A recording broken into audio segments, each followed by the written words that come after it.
Olá, tudo bem? Meu nome é Rodrigo e eu faço parte da sala 15 da Escola Sabatina na Igreja Central de Santo André. E hoje, esta semana, na verdade, nós estudamos a respeito de educação e nós estamos aqui com a lição da Escola Sabatina desse quarto trimestre e vem trazendo o título aqui Educação e Redenção. É um tema que me interessa bastante, eu sou da área de educação. E o título aqui é Educação no Jardim do Éden.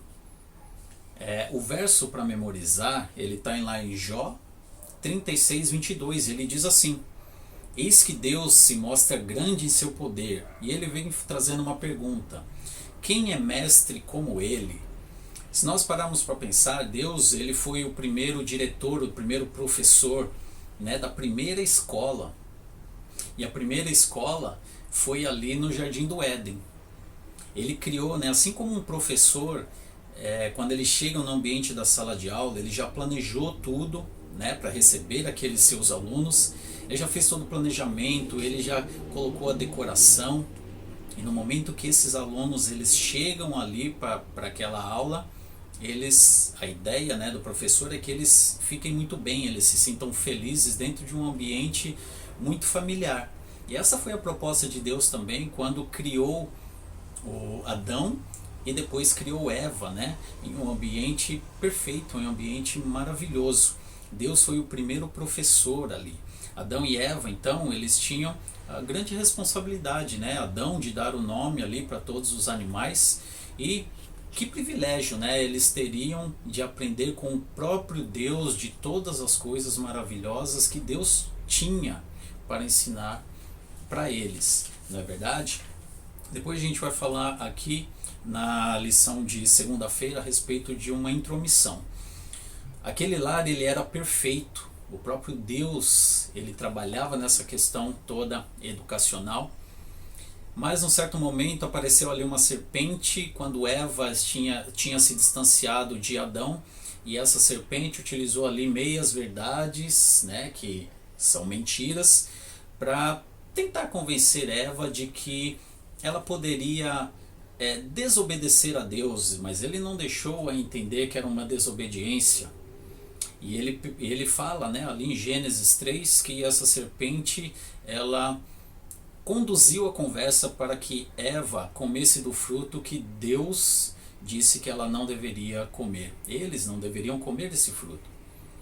E Eva fez isso.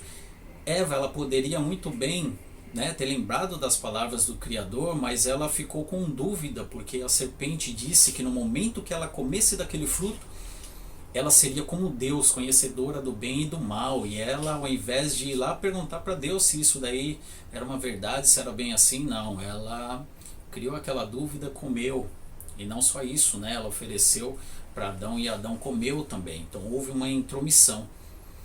No momento que isso acontece, Deus então ele precisa preparar um plano de redenção, e aquele casal ali, depois que pecou, desobedeceu a Deus, eles tiveram que ser expulsos da sala de aula. Então a desobediência causou isso, e foi isso que aconteceu. Mas Deus ele tinha um plano, ele planejou então a vinda de Cristo aqui a esse mundo para morrer, para que todos nós pudéssemos ter essa oportunidade de salvação em Cristo Jesus. Veja o lado pedagógico de tudo isso, né?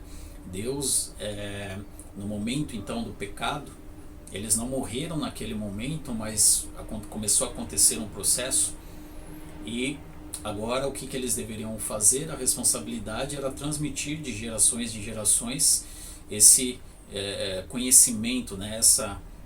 Esse ensinamento de que Deus ele viria na pessoa do seu filho, né, o Cordeiro, para salvar o mundo, para libertar de todo o pecado. E existe aqui, obviamente, né, uma lição, um ensinamento de que nós devemos estar sempre, cada vez, ao lado de Cristo Jesus, buscando conhecer as verdades em sua palavra, e mesmo que a gente escorregue, a gente precisa sempre lembrar de que para que a gente aprenda, muitas vezes é preciso haver o erro.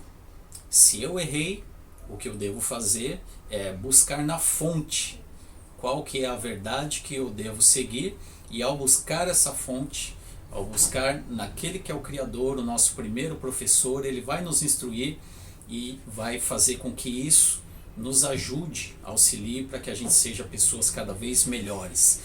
Que recebamos da fonte do primeiro e grande professor, o grande mestre. Quem é mestre como ele? Né? A passagem bíblica diz isso.